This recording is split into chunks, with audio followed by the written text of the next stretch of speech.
momento ¿Puedes parar un momento la grabación?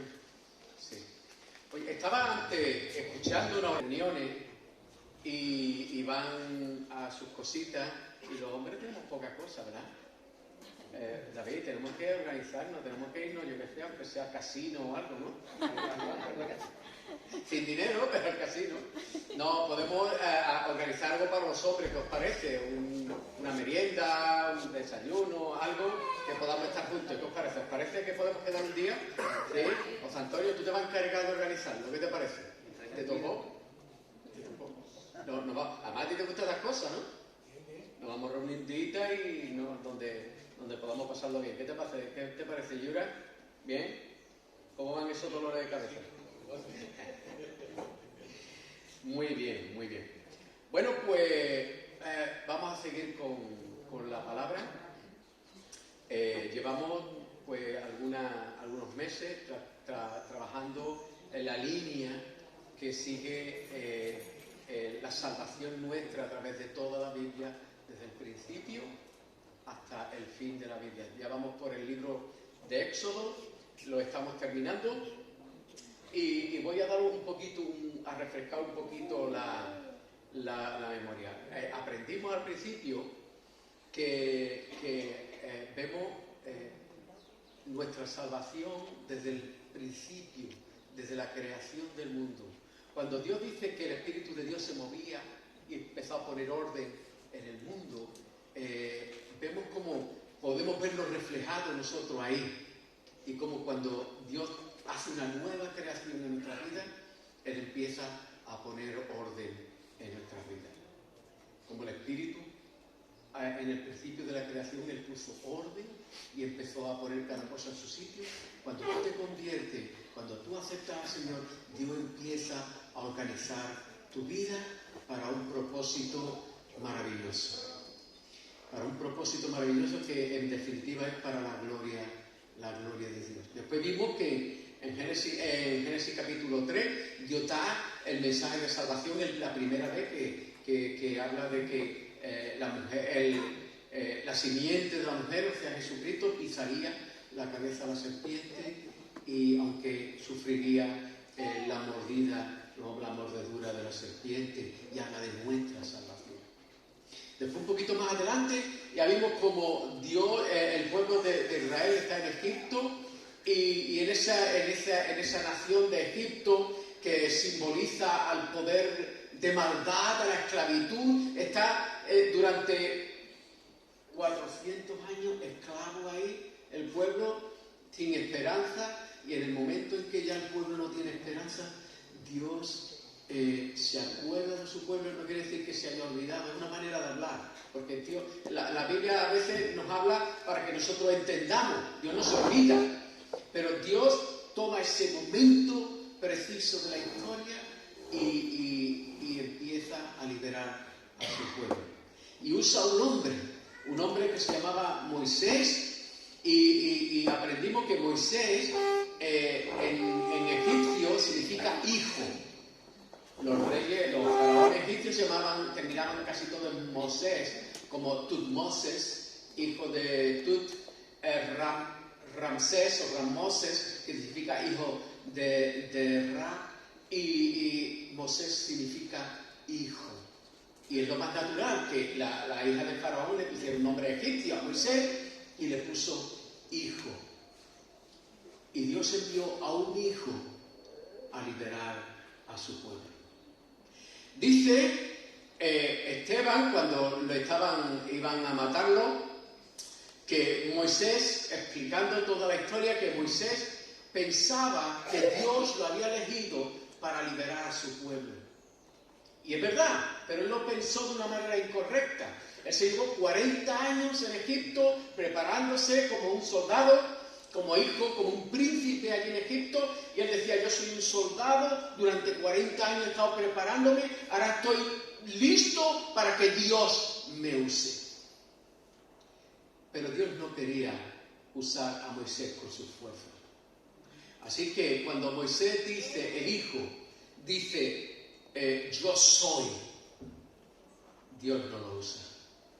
Dios toma a Moisés y lo lleva ahora 40 años otra vez en el desierto, y en esos 40 años él aprende a ser pastor. 40 años aprendiendo a ser un pastor. Y es cuando ya él ha aprendido a pastorear, cuando Dios lo llama y después de haber dicho yo soy, y Dios le dice ahora te voy a enviar, Moisés dice yo no soy.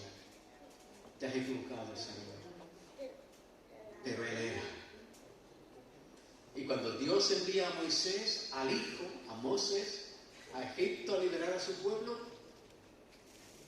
Dios libera a su pueblo de una manera extraordinaria. Con prodigios, con milagros, Él libera a su pueblo de la esclavitud, y es cuando Moisés dice, tú eres. Yo soy, yo no soy, tú eres. Porque Dios no quería un soldado para liberar a su pueblo, Dios quería un pastor. Dios quería pastorear a su pueblo, y Él tenía un mensaje para nosotros ahí, en nuestra vida personal, en nuestra liberación de la esclavitud del pecado. No iba a ser un general que nos librara, quien nos libró fue el buen pastor. Qué bonito, ¿verdad? Saber que Dios no usa la fuerza, sino el amor para liberar a su pueblo. Y ahora Dios podía haber tomado a su pueblo y haberlo llevado directamente a Canaán, porque no estaba muy lejos, pero Dios empieza a dar Dios toma otro camino diferente, va bordeando, no va directo porque el pueblo de Israel tenía que pasar por el Sinaí.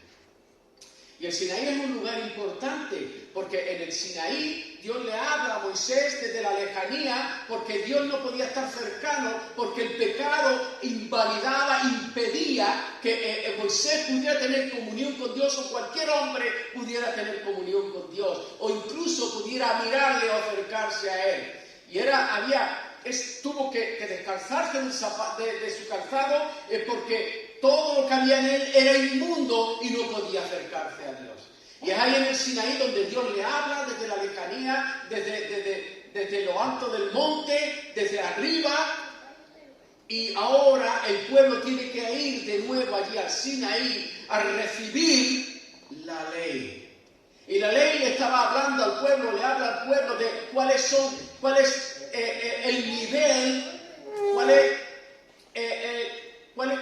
cuál es el modelo de vida que Dios quiere para la persona. Y es un modelo tan estricto, tan perfecto, que ningún hombre, nadie en el pueblo de Israel hubiera sido capaz de seguir la ley, los mandamientos de Dios. Dios exigía una vida perfecta para estar en la presencia de Él. Y es por eso que Dios estaba tan lejano, porque el hombre no podía acercarse a Dios. Y es por eso que en el Sinaí el pueblo estaba en la falda del monte y no podía acercarse al monte, porque era imposible que un hombre pecador, sucio, pudiera acercarse a Dios. Y había un Dios lejano que estaba en las alturas, allí en lo alto del monte, que hablaba al pueblo, incluso que ni Moisés podía mirarle a la cara, y como mucho vio la espalda de Dios. Pero Dios tuvo que taparle la cara, los ojos, para que no le viera, porque su pecado hubiera hecho que hubiera muerto instantáneamente. Y ahora en ese momento ahí en el que Dios ya lo ha liberado, Dios le muestra su poder. Al principio aparece como una columna de humo, una columna de fuego, ahí a la lejanía, protegiéndolo, guardándolo, pero no teniendo cercanía con el pueblo, sino un Dios lejano que no podía acercarse al pueblo por culpa, a causa del pecado del pueblo. Y el pueblo empieza a mostrar su carácter, como es el carácter humano, que viendo tantos milagros, tantos prodigios, ¿te imaginas? ¿Te imaginas que Dios y que Moisés llega al faraón y Dios vence a cada uno de los dioses de Israel, a cada uno de ellos lo destruye? Y el último Dios que él destruye es al propio faraón, a su hijo, a su figura, porque él se pensaba que era Dios. Y es de esa manera que Dios libera a su pueblo y le da la señal de la Pascua, mostrando que no había manera de vencer a la muerte, que fue el último enemigo que venció Dios en Egipto, fue a la muerte por medio de la sangre del Cordero Pascual.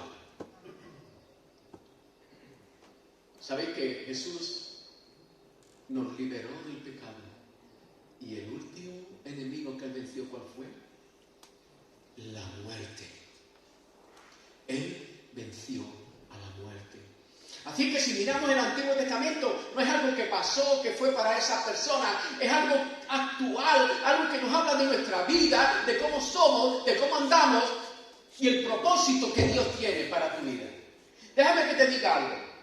Cuando, después ya lo veremos, pero cuando Dios consagra a los creyentes, a su pueblo, a los sacerdotes, la palabra consagración en el Antiguo Testamento, en el hebreo y en el arameo, significa tener las manos llenas. Y no habla de la provisión de Dios. Consagrarse es tener las manos tan llenas que no hay lugar para otra cosa que lo que Dios ha puesto en tus manos. Consagrarte desde la perspectiva bíblica, desde lo que significa esa palabra, es que no hay lugar para otra cosa en tu vida que la gloria de Dios. Tus manos tienen que estar llenas del propósito de Dios en tu vida. Y no puede haber lugar para otra cosa que no sea ese propósito que Dios tiene en tu vida. Mira tus manos y de qué están llenas. A lo mejor en tu vida pues tus manos están llenas de peticiones a Dios, o tú querrías tenerlas llenas de algo que tú necesitas, pero Dios te dice, no te preocupes de lo que del día de mañana, yo lo voy a llenar tu vida. Llena tus manos del propósito de mí para ti. ¿Te lo has planteado alguna vez? Cuando tú consagras tu vida a Dios, tienes que llenar tus manos del propósito de Dios para tu vida. Y ahora llegamos al Sinaí, salen del Sinaí, ya se van a ir y empieza Dios a dar las ordenanzas. Fíjate, después de haber adorado a un becerro, que habían visto verdaderos milagros. ¿Tú te imaginas que hubieras visto cómo se abría el mar rojo, cómo caía el faraón, cómo salía agua en mar, se convertía el agua amarga en agua dulce, cómo bajaba el maná del cielo, cómo venían codornices, cómo Dios proveía en los momentos difíciles y protegía y guardaba y le daba lo necesario a tu pueblo por medio de milagros? ¿Te imaginas ver una columna de fuego por la noche alumbrando al pueblo, una columna de humo por el día dándole sombra, la presencia de Dios y el ángel de Jehová delante tuya, acampando contigo, dirigiendo tu vida allí en medio del desierto? ¿Tú crees que tú serías diferente, que seríamos nosotros diferentes del pueblo de Israel? No, yo hubiera sido mejor que ellos. Yo hubiera andado en la voluntad de Dios.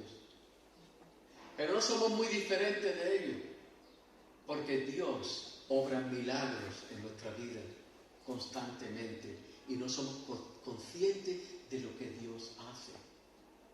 Cuando ves que el sol sale, que no sale, que es la tierra la que rota, pero es hablando en lenguaje humano, como el sol sale cada día y se pone, y sale y se pone, y da frescor por la tarde, y da luz por el día para que podamos ver la fotosíntesis. Cuando vemos que la palabra de Dios dice que Él escribió en tu libro tu vida, cada cosa de tu vida, y después se descubre el ADN, que es un libro que cada persona, cada animal, cada ser humano, cada ser viviente, cada planta tiene dentro, que tiene las instrucciones de cómo será esa planta, ese animal, esa persona, exactamente escritos por el dedo de Dios.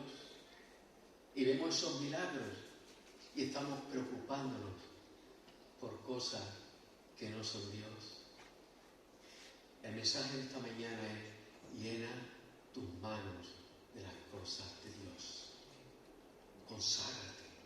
Llena tu vida del propósito de Dios. El otro día quiero 12 hombres con los que yo puedo andar, sentarme, discipularlos, para que anden a mi lado y yo lo pueda preparar en la visión que Dios me dio para mi vida, para compartir con otros. Y Dios, 2 se levantaron, Manuel y Jesús. Todavía me faltan 10. No importa que seas pastor, que seas líder o que no entiendas nada de la palabra todavía. Quiero 12 hombres para darle gloria a Dios en este pueblo, en esta ciudad, en toda España, en África y hasta el fin del mundo. Osvaldo, cuento contigo también.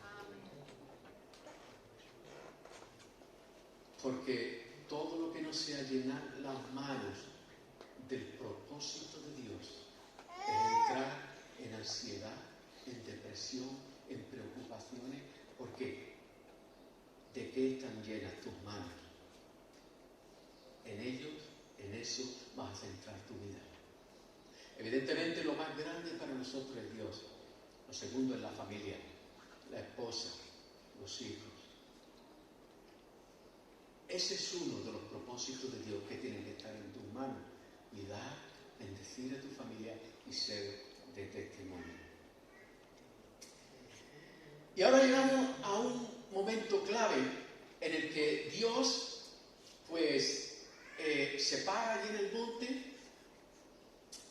y desde la lejanía del monte, que ya no está cerca del hombre, Dios decide hacerse cercano.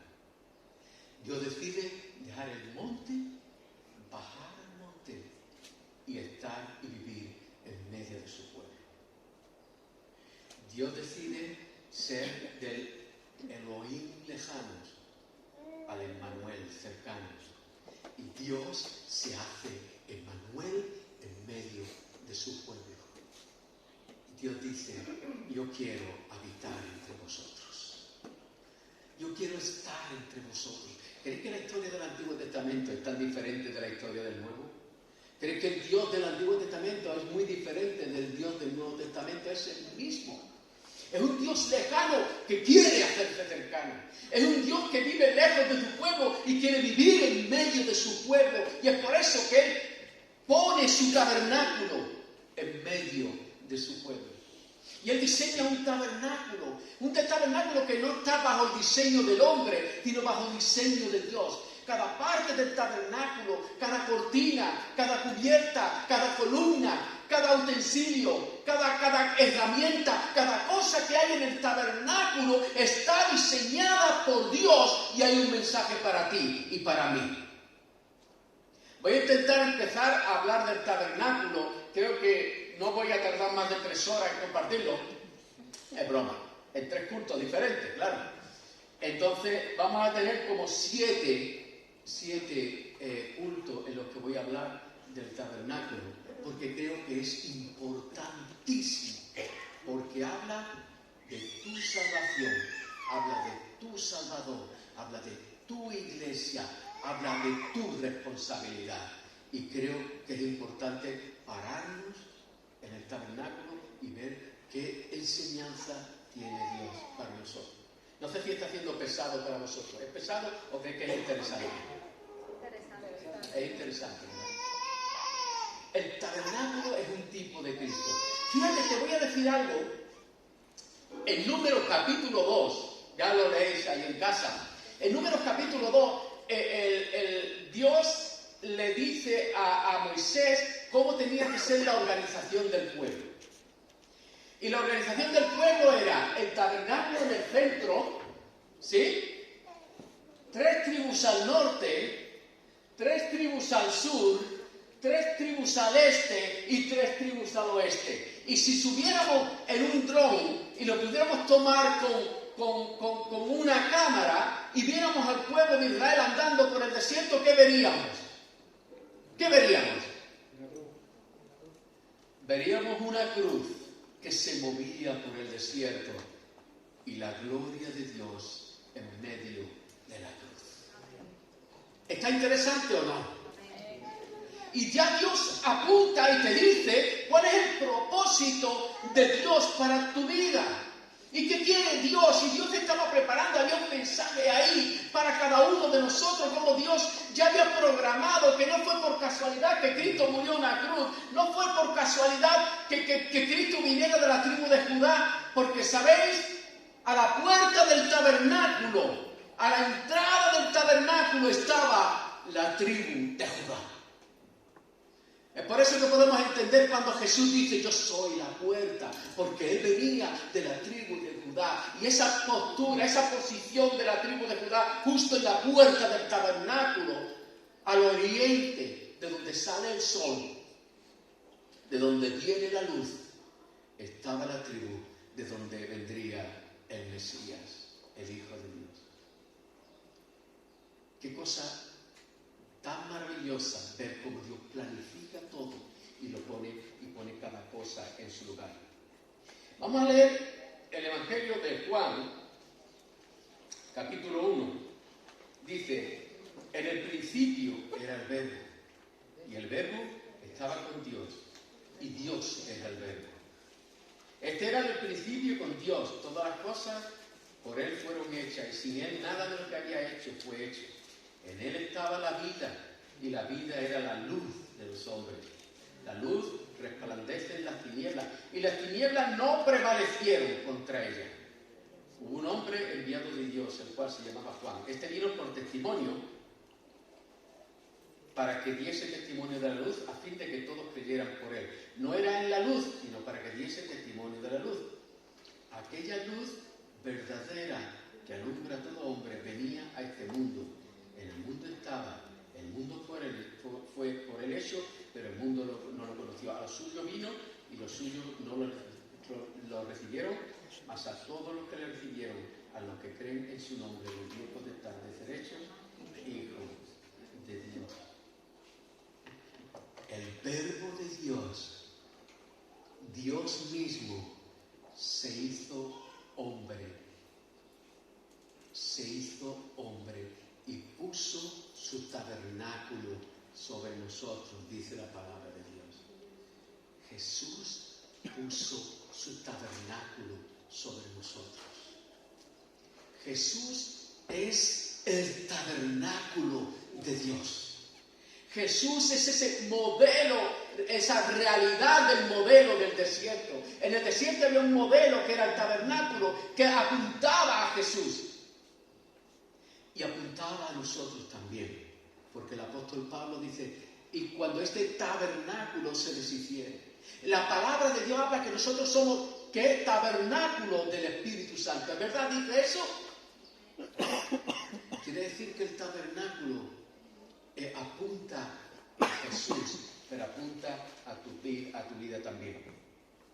Jehová habló a Moisés diciendo, di a los hijos de Israel que tomen mi ofrenda de todo varón, que la dé de su voluntad. En Éxodo 25, del 1 al 10, dice, él pide, vamos a leerlo, Éxodo 25, del 1 al 10.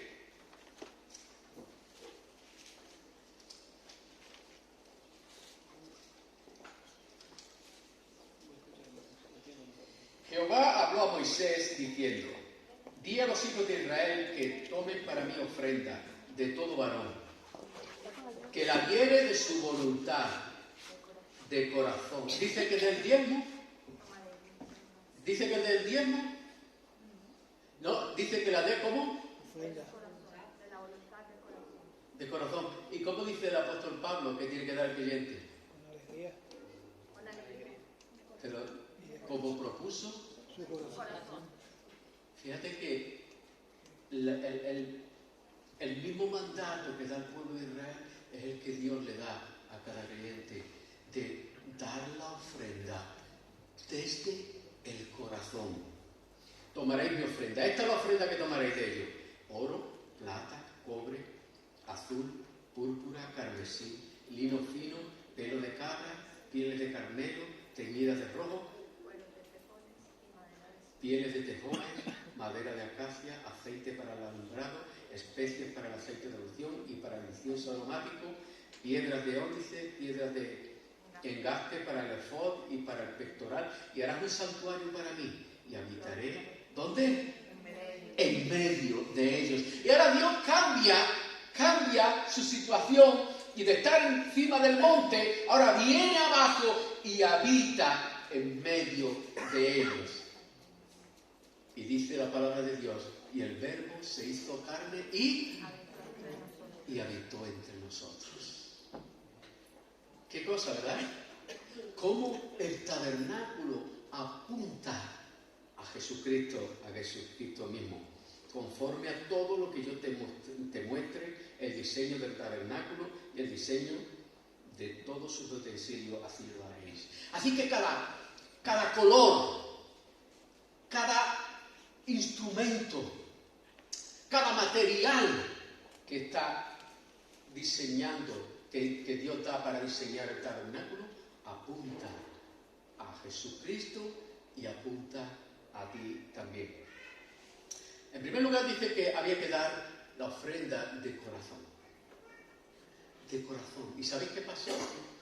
Todo el pueblo dio la ofrenda y Dios tuvo que decir, para que ya hay suficiente. Se recogieron miles de kilos de oro, miles de kilos de plata, miles de kilos de bronce. ¿Por qué? Porque el pueblo estaba dispuesto a darle a Dios lo que Dios le pedía, y más, y más. Y eso a mí me da que pensar. Me da que pensar como cuando Dios, acordado de las manos llenas, cuando Dios te pide algo y Dios te dice que de corazón tú le des a Él, tú no tienes que darle nada porque a Dios le pertenece todo.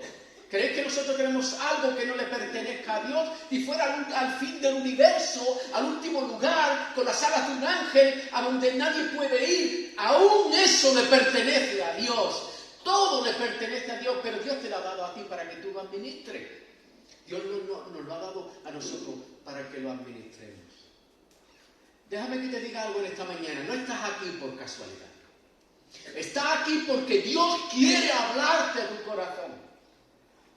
Dios quiere darte un mensaje a tu vida y el mensaje ya ha empezado. Así que abre tus oídos para que puedas entender lo que Dios te dice. ¿Sabes? Hay tres cosas que hace cuando se consagra al sacerdote. Lo veremos más adelante en el tabernáculo. Toca su oreja.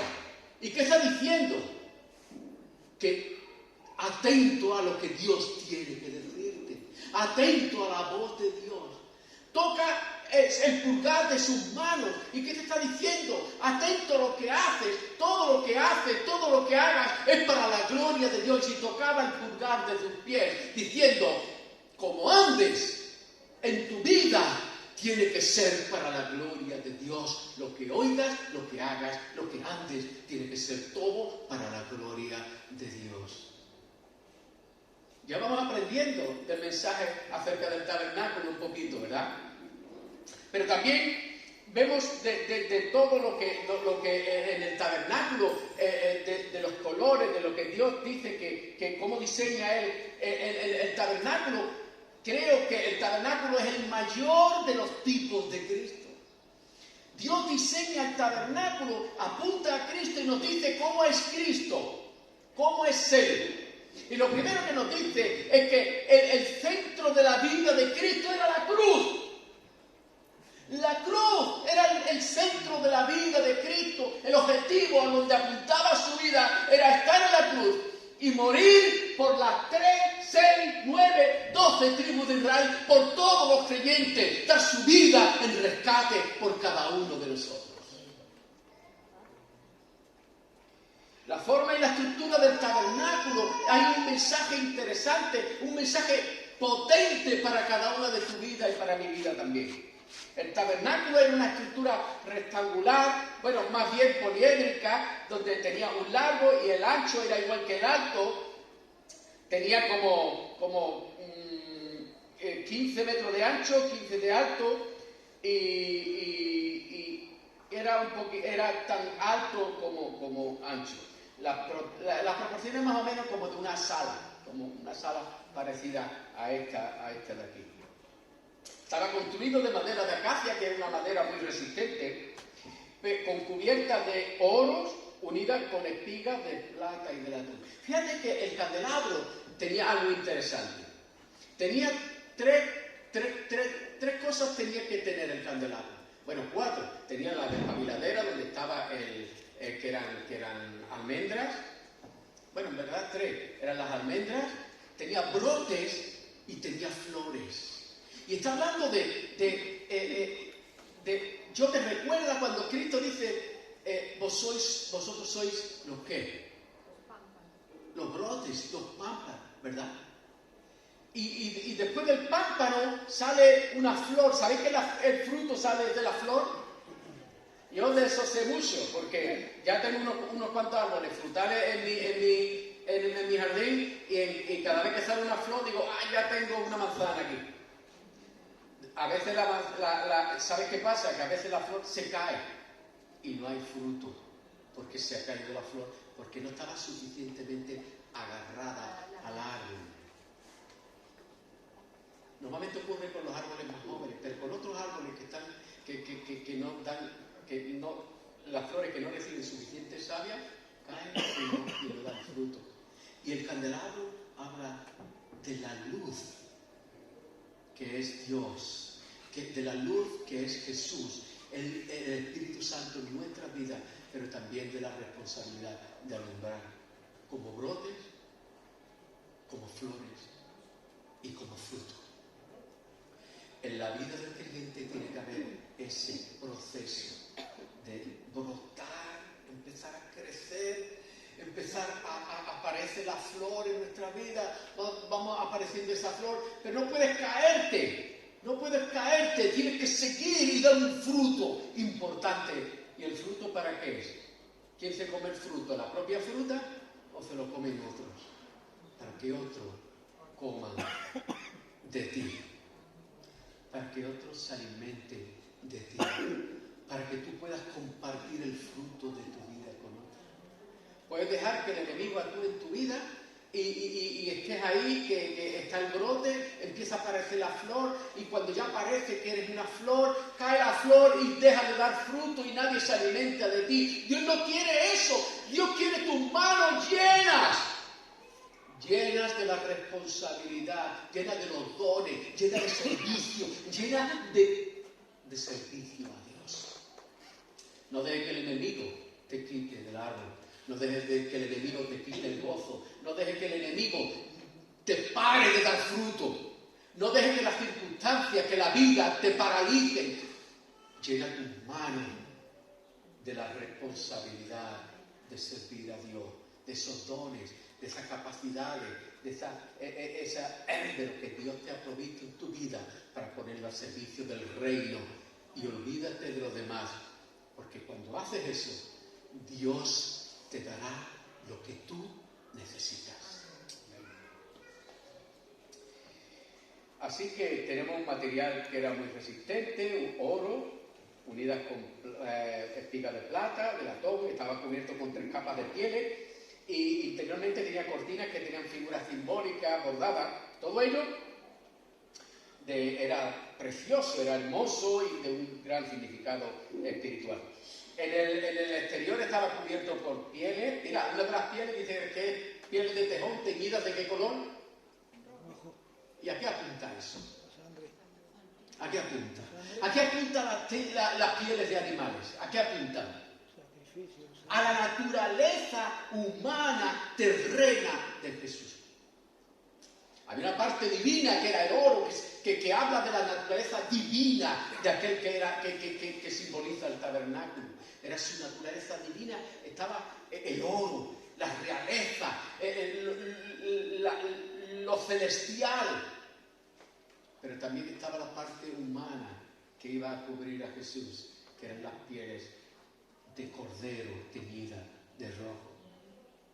Y esa piel de cordero teñida de rojo que cubría el tabernáculo apuntaba a la muerte, a la humanidad, a la sustitución del Señor Jesucristo. unas pieles de tejón cubiertas de rojo. Pero también tenemos en la plata. Dice que la plata, para usarla para el tabernáculo, ¿sabéis de qué se sacó? Ya podéis leer todos los capítulos hasta el 32 entero y veréis que la plata se sacó del precio de cada varón del pueblo de Israel. Dios dice, cuando hagáis un censo, él autorizaba hacer un censo, David hizo un censo diferente, pero el censo que Dios autorizaba era, podéis contar a la gente, pero cada persona que contéis tiene que dar medio ciclo de plata. Hay que pagarme a mí, hay que darme a mí por cada persona que entra en el censo.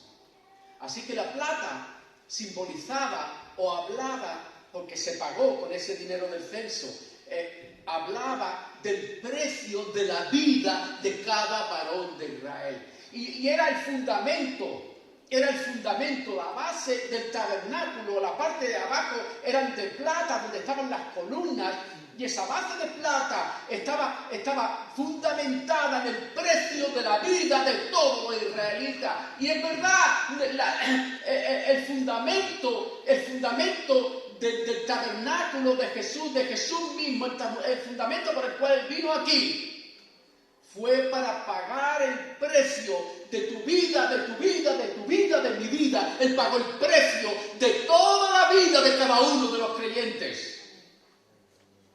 30 monedas de plata le apreciaron en su precio.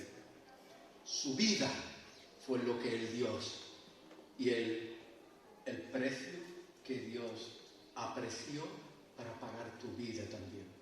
Fíjate si hay tanto amor en Dios, tanto amor. ¿Hay cosas en el universo que sean valiosas? Pues claro que hay. Pero Dios, cuando vio tu condenación y quiso salvarte, Él valoró tu vida. Y el precio que pagó por ella fue la vida de su Hijo unigénito. Ese es el precio con el que Dios te valora a ti. Dios te valora con el precio de la vida de su propio Hijo. Fíjate cuánto valor Dios da a tu vida. ¿Te lo has planteado alguna vez? ¿Cuánto valora Dios tu vida que fue capaz de pagar con el precio más grande que hay en el universo? El precio del Hijo de Dios, de su vida, de su sufrimiento. Ese es el precio que Dios pagó. ¿Qué precio estamos nosotros dispuestos a pagar por seguirle y por seguirle? ¿Qué precio estamos nosotros dispuestos a pagar por honrar el nombre del Dios Todopoderoso? ¿Qué precio estamos nosotros dispuestos a pagar por devolverle? Aunque no podemos devolverle de ninguna manera, pero es una forma de hablar, devolverle aquello que Él hizo por nosotros. Yo siempre digo que tengo una deuda con Dios que es imposible de pagar. Yo tengo una deuda con Dios que no puedo pagar.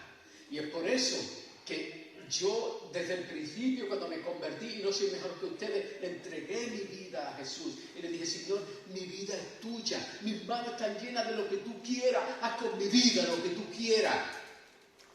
Y no te creas que mi vida ha sido fácil. Mi vida ha sido fácil, Abraham. Mi vida no ha sido fácil. Mis hijos lo saben. Pero Dios tiene que ser lo más grande en mi vida. He estado en iglesias que personas no han querido ni mirarme a la cara, ni saludarme. Han hablado mal de mí. Me han criticado. Han hablado mal de mi ministerio, mintiendo. Pero, ¿sabes? Mis manos en ese momento estaban llenas de la responsabilidad de servir a Dios. Y es por eso que no he podido dejar de servirle. No he podido dejar de honrarle.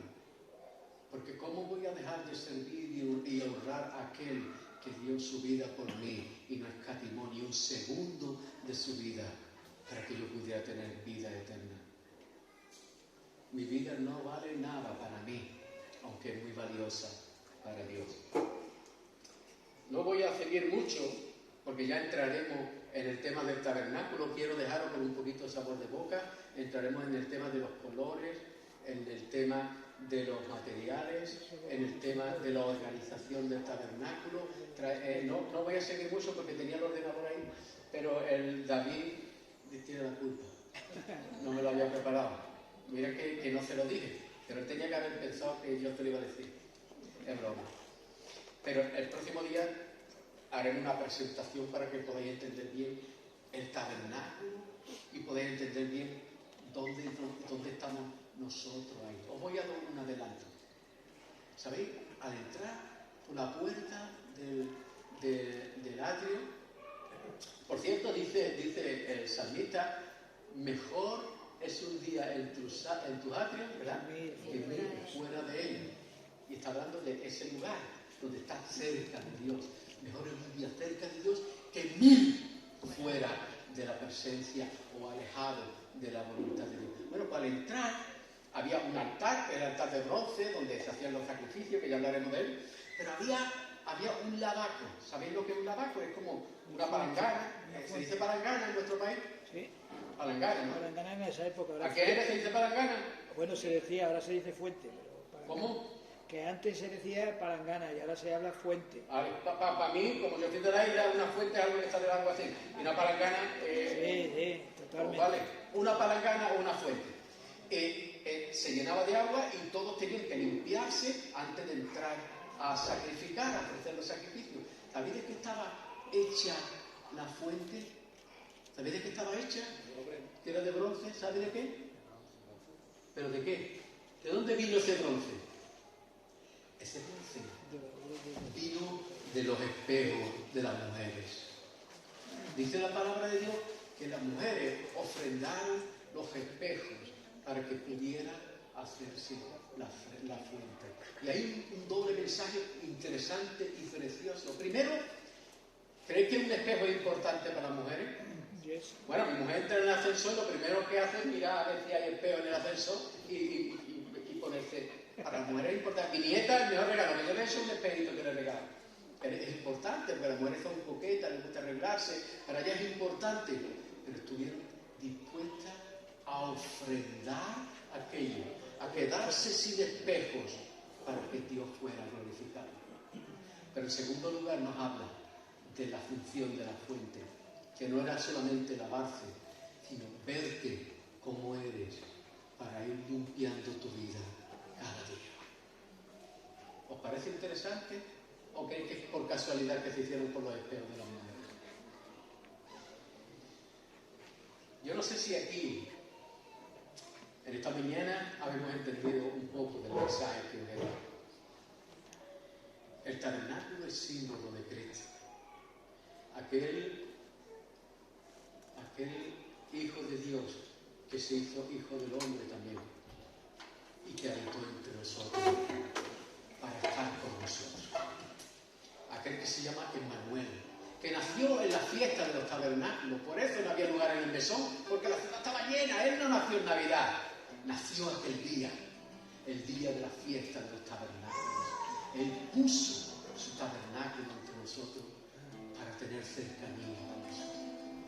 Él vino a este mundo a acercarse a nosotros, porque nosotros no podíamos acercarnos a Él, no podemos subir al cielo, como no sea que el Hijo del Hombre bajara del cielo y se sentara con nosotros.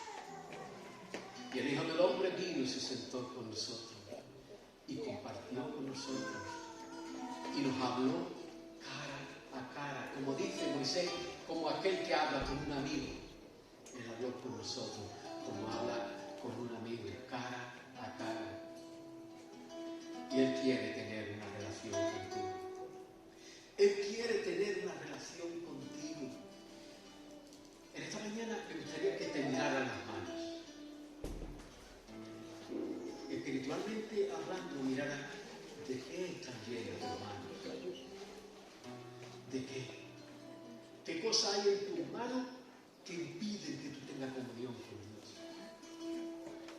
de qué cosas están llenas tus manos que no sean de la voluntad, de la gracia y del poder de Dios.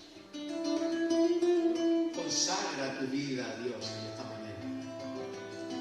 Si quieres consagrar tu vida a Dios y decirle a Dios, Señor, llena mis manos de lo que tú quieras, ponte en pie. Yo ya estoy de pie. Señor, llena mis manos de tu voluntad. Llena mis manos de tus dones. Llena mis manos de lo que tú quieras para mi vida. Llena mis manos de cosas para que yo pueda tener la oportunidad de servirte. Y quita todo aquello que estorba aquello que tú quieres poner en mis manos. Esa es la única vía de ser feliz en este mundo. Es el único camino para ser feliz en este mundo. Recibir a Jesús, pero también recibir sus dones, recibir todo aquello que Él te da y ha puesto en tus manos y decirle, Señor, ayúdame a administrarlo bien. Ayúdame, Señor. Señor, te alabamos y te bendecimos. Glorificamos tu nombre, Señor, te damos tantas gracias, Señor. Porque siendo nosotros imperfectos, nuestra vida no es conforme a tu voluntad y lo sabemos. Pero, Señor, ponemos nuestras manos delante de ti y te pedimos, llénalas de nuevo, Señor. Consagramos nuestra vida a ti y te pedimos que todo lo que tú pones en nuestras manos lo podamos usar para tu servicio y que no haya nada en nuestras manos, nada que no sea algo que glorifique tu nombre. En el nombre de Jesús. Amén. El Señor lo bendiga. Voy a pedir al hermano que tiene que recoger la ofrenda, que recoja la ofrenda de manera voluntaria y de corazón. Y después, porque nosotros no le damos nada a Dios, nosotros le devolvemos, podéis sentar, nosotros le devolvemos, porque recuerda